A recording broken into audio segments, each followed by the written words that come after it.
Usapan namin ang aming president founder, ni Swem Villalobos, dinawalaw namin.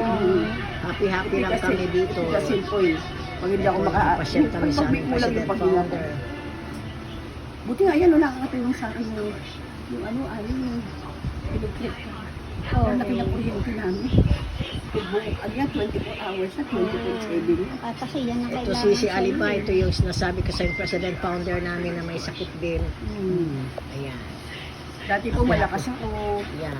Inabuso ko yung sarili ko. Kami ni Ate Jill, inaabot ng madaling araw, umaga, kabubuntot kay Piolo. Para kaming mga aswang na hindi mo maintindihan. Tapos parang wala kaming kapaguran sa kakabuntot, kakasuporta. Kaya ito po yung napala ako. Pero hindi ko naman sinasabing dahil sa pagsunod-sunod ko kay Piolo. Kaya lang, siyempre pag umiidad ka na pala talaga, at puno ka ng stress sa katawan, lalabas lahat ng sakit. Pero pinapasa Diyos ko na lang lahat. Binigay ko na kay Lord yung buhay ko. Sabi ko ako, gigisingin niya pa ako tuwing umaga. Thank you. Tatanungin kita, how does it feel to be being a president founder of Piolo Pascual ever since?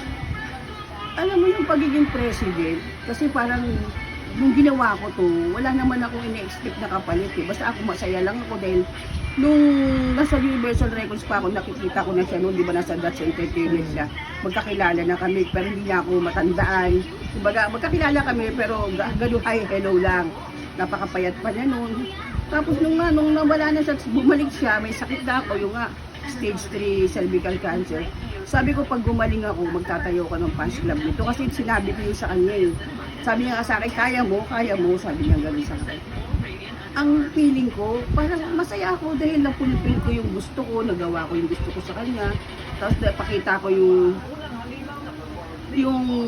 suporta ko. Tapos ang pinakamagandang pangyayari din, marami ako nakilala na naging kaibigan ko na, hindi lang naging kaibigan, naging parang kapatid ko na, naging na sister ko na, naging kumari ko na, kumbaga naging best friend ko na. Yun ang pinakamasaya kasi nakamit ako ng maraming tao na naging totoo sa akin, tapos sinusuportahan ako, sinusuportahan si Piolo, tuwan-tuwa si Piolo kasi sabi nga ni Piolo, kung di dahil sa'yo, hindi ko rin naman makikilala yung ibang solid. Kaya kung di dahil sa'yo, hindi ko sila kilala, kaya ako sila nakilala dahil sa'yo. Masaya rin ako kasi, pinakita rin naman sa amin ni Piolo yung pagmamahal niya sa amin. Na-appreciate yung mga ginagawa namin, nag-thank you siya. Hindi man namin siya nakikita palagi, pero pag nakita niya kami, na-appreciate niya yung ginagawa namin sa kanya. Yun ang pinaka-the best doon. Yung makikita mo kay Piolo yung sincerity, na na-appreciate niya yung ginagawa niya sa amin. Masaya kasi hindi ako naghangad ng kapalit, basta ang naging kapalit lang, ma-appreciate niya kami. Mahawakan namin siya, mahawakan niya kami, tapos makita niya kami. Nasimsim na namin yung bango niya. Nagtitingin siya sa amin, gano'n. Kaya nga minsan, pag may narinig ako mga indecent words na inaano sa kanya, kagaya dati na, paglapit ko kay Piolo, dahil. Tapos unahan kami ng mga hinayumak ng mga tao na to. Yun yung nakakatuwa kasi marami kami experiences sa mga ibang mga tagahanga. Kasi Piolo is Piolo eh. Ewan ko ba bakit pag nakita niya sa Piolo, bata, matanda, may ngipin o wala, bakla, tomboy, parang nababaliw sa kanya. Alam mo yung nawawala sa wisyo, yung tao. Ang gwapo ni Piolo, parang hindi raw tumatanda. Uy, ikaw ba, puro collagen yung katawan niya. Kumakain ng collagen. Siyempre, artista siya eh. So sa mga ibang mga gustong sumuporta sa mga bias nila, sa mga artistang gusto nilang suportahan, basta labor of love, wala kang hihinging kapalit. Ngayon kung bigyan ka niya ng gift, tanggapin mo kasi bigay niya yun eh. Kami naman marami kami natanggap na gift sa kanya. Kasi once naman nagsabi ako na, DJ, may anniversary, may tayo halfway. Kasi hindi naman kami lahat may pera. Nagbibigay naman siya ng share niya. Yun yung kapalit na binibigay niya sa amin na hingi ako ng sa kanya ng suporta. Kaya yung ibang gustong sumuporta sa mga bias nila, huwag lang kayong mag-expect ng kapalit. Hayaan yung tao na sinusuportahan nyo, yun yung magpusa. Tapos through thick and thin, walang iwanan, ganun. Ako kung yung pansinin yung mga mga masasamang salita, yung mga bashes, yung mga bad comments, huwag yung pansinin. Kaya minsan pag nakakabasa ako kila Cheryl, kila ano, dito lang basa ko ito eh. Parang gusto na magkaroon ng kaaway. Kaya sabi ko, si PJ nga dead may, bakit kayo apektado sa mga comment? Diba? I-comment lang yun. Diba sabi ni PJ, Deadmatology. Oo. Dead man na, ngayaan nyo. Patanda na si PJ. Para mang-away pa tayo nung nang babasa kanya. Alam niya yung ginagawa niya. Alam niya kung sino yung mga kaibigan na gusto niya suporta. O yung mga mix molino dyan. Nag-mix molino rin ako. Alam niyo lang. Kala nyo Tawagan niyo yung phone ko, boses ni Migs. may tinatago din Tawagan yan. mo yung phone ko, boses ni Migs.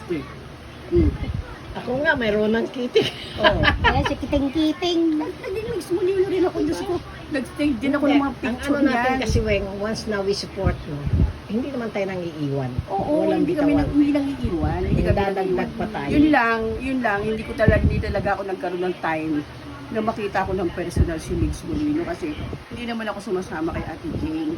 Yung mga panahon na sumusuporta siya kay Migs, hindi naman ako sumasama. Hanggang ngayon sumusuporta siya, hindi pa rin ako sumasama. Nakikita ko pa rin si Migs sa Facebook pero hanggang dun lang. Pero naging ano rin ako niyan. Yung apo ko pinagawan ko ng ringtone yung cellphone ko, boses ni Migs, kanta ni Migs. Ewan ko paano niya nagawa yun. Paano niya ginawa. Okay, thank you so much sa interview ko sa iyo. Basta, ano lang tayo, Anong ma-advise mo sa kanila? Sa mga nagtatayo, sa mga sumusuporta? Advice. yung advice ko nga, huwag kayong padadala sa mga bashers, sa mga nagko-comment, dead man yun lang kasi may stress lang kayo, basta may tiwala kayo doon sa sinusuportahan nyo. Tapos okay kayo, love nyo siya. Hayaan nyo lang yung mga nagko-comment kasi sabi nga, good or bad, still publicity. Yan lagi sinasabi sa akin ni Piolo, ni PJ. Less talk, less intrigue. Hayaan nyo lang sila. Magsasawa rin yung mga yan. Yan yung mga taong may inggit sa katawan. Hindi sila kontento. Si Mix, naawa ko dyan dati nung hindi sumasagot. Kaya nainis ako sa kanya eh. Kaya parang nataylo pa ko dyan kay Mix kasi putragis ka, binabarubal ka na. Ba't hindi ka pa sumasagot? Hayaan mo nang meron kang idamay. Basta ipagtanggol mo yung sarili mo. Hindi ka pinagtanggol. Kaya nainis ako. Kasi kung pwede lang ako yung magtanggol sa kanya, ginawa ko na eh. Kaya siyempre, maano ko, Piolo nga ako. Di bali kung hindi ako president, president and founder ako eh. Pero gusto ko naman ako. Eh si Ate Jane, sabi ko sa kanya, basta Ate Jane, kaya mong panindigan yung mga away sa'yo. Oo, yun nga. Kaya mong panindigan. Eh, maganda naman ang sagot ko sa mga nagbabasa. Ipagtanggol mo yung sarili mo kasi ikaw na yan eh. Kumbaga ikaw na yung inaaway eh, di ba? Ikaw na yung Diba, inaaway. na ano mo, pag nagla-live ako, sinasabi ko na, mga bashers, mga negatives, I love you and thank you. Welcome. Sabi nga ni PJ, dead malang tiwing magsasawarin yung mga yan. Pasa-Diyos mo na lang. Pasa-Diyos na lang natin. Kaya doon ako natuto na dead ma. O rin mabasa ko, dead ma. Kaya Sari doon sa ano ba yun? Sa Ano bang teleserye nila? Pamilya Sagrado ba Pamilya yun? Sagrado. Meron na naman. Yung kalukalike niya sa Showtime. Minsan nga eh, Okay, thank you. Maraming salamat. I love you. I love you. Bye-bye. Solid friends of Pamang Pascual. yes! Solid forever. Solid forever. Walang iwanan. Actually, meron kaming 24th and 25th anniversary pagsasabayin nga.